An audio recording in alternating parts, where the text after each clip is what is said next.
We all have that one game that got us into gaming to begin with, the game that started it all. And for me, Total Annihilation is undoubtedly that game.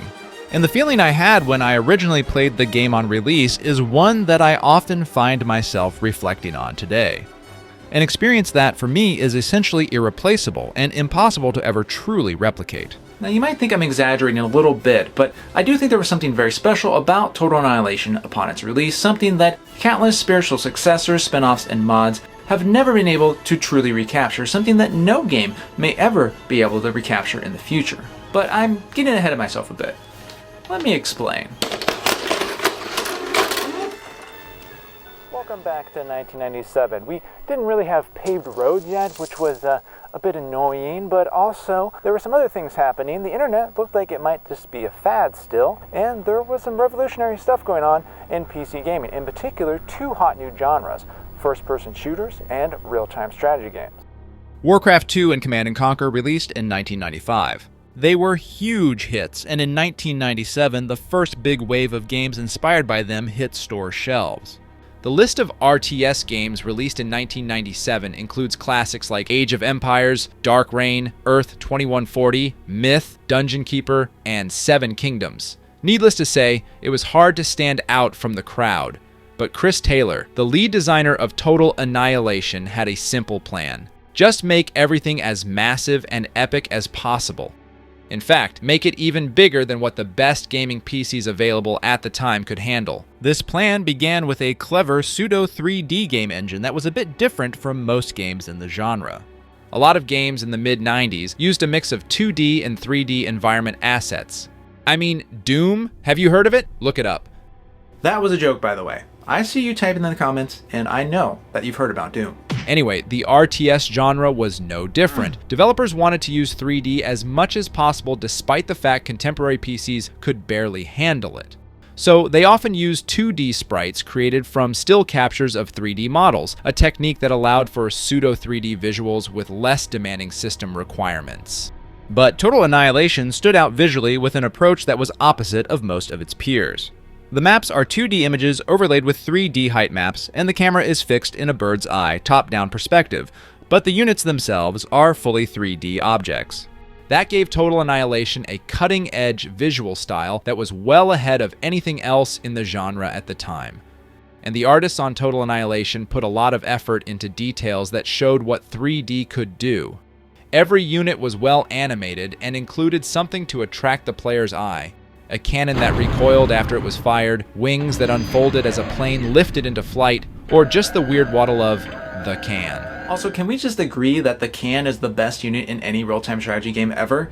I mean, it's just a big fat mech walking around shooting death lasers. What more could you want? But Total Annihilation didn't just use 3D to improve the visuals. It became part of the gameplay. The game had a physics engine that modeled every object on screen, including not only the units, but also the flight of artillery as it hurtled towards its target, and even the shrapnel from destroyed units, which not only bounced realistically across the terrain, but would even damage nearby units, friend or foe. Myth is another title from 1997 that accomplished something similar, complete with the indiscriminate splash damage, but the idea of a fully functional physics engine was otherwise pretty rare in the genre. Indeed, competitors like StarCraft entirely rejected the idea.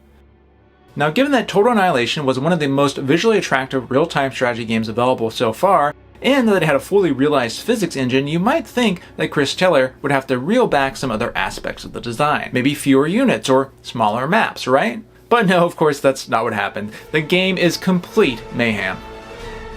Total Annihilation shipped with maps larger than anything seen in a real-time strategy game before. It had two sides with dozens of units, including a full roster of aerial and naval units. It had skirmish multiplayer for up to 8 players. It had a never-ending economy that let matches grind on for hours, and it had a swelling orchestral soundtrack that changed on the fly to infuse every battle with a feeling of epic awesomeness. All of this gave Total Annihilation a reputation as a game about scale.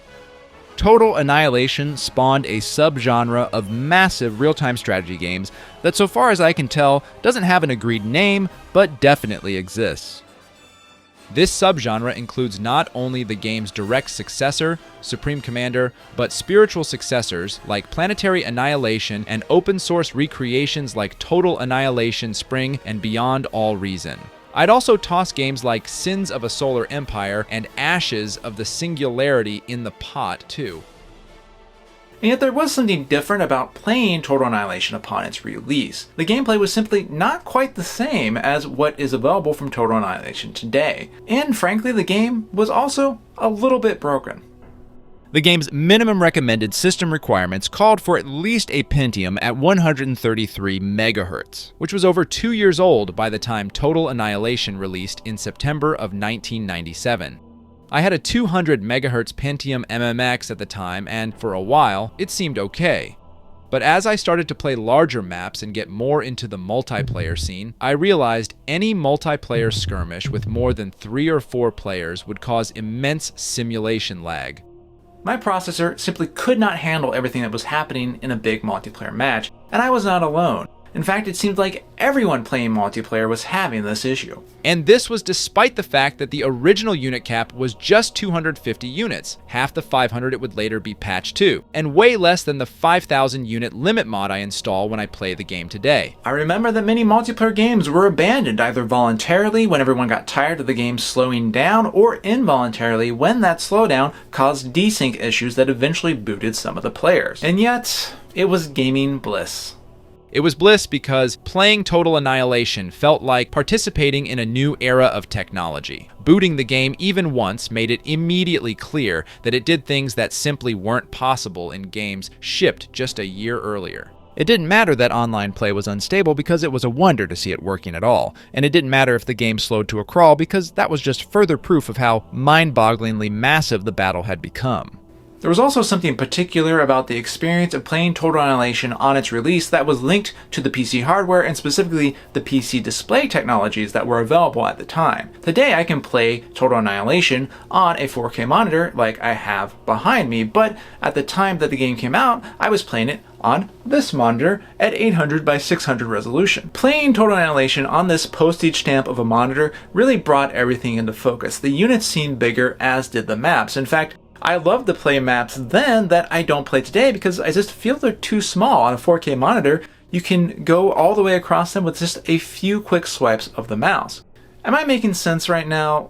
Here, let me show you.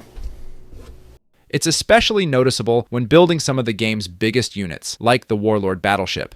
I can sit down and play Total Annihilation on a 4K monitor with a 5,000 unit mod and a map several times larger than any shipped at release, and I'll have a great time. But it never feels bigger than it did in 1997. Not to me. The game is better today than it ever was before, but the world has changed around it, and I've changed too.